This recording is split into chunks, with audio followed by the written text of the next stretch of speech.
SIT चौकशी लागली त्याच्या आभार, पण कशाचे आभार?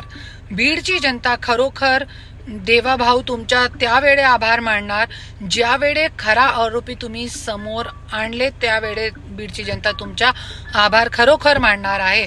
आणि मी अगोदरपासून मागणी करत आहे की याच्यामध्ये जे पोस्टमार्टम रिपोर्ट बदलण्याचा प्रयत्न, फिटनेस सर्टिफिकेट देण्याची मागणी कोणी करत होता, कोणी मोठा व्यक्ती पाठीमागे असेल.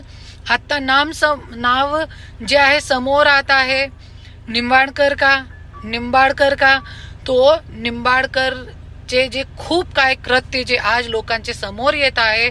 दोन दाम्पत्यांनी काल व्हिडिओ बघितला मी की त्यांनी सांगितलेलं आहे की आम्हाला आत्महत्या करण्यासाठी मजबूर केला.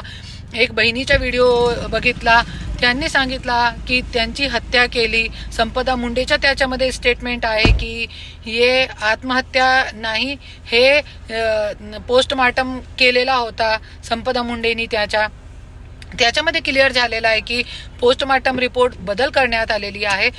तो मी देवेंद्र भाऊ तुम्हाला एकच बोलते की तुम्ही खरोखर कोणी तुमच्या आमदार असो, तो कोणी तुमच्या खासदार असो, जे खरा आरोपी आहे ना त्या व्यक्तीला तुम्ही लवकरच लवकर समोर आणा. त्यावेळे बीडची जनता तुमच्या कौतुक करेल.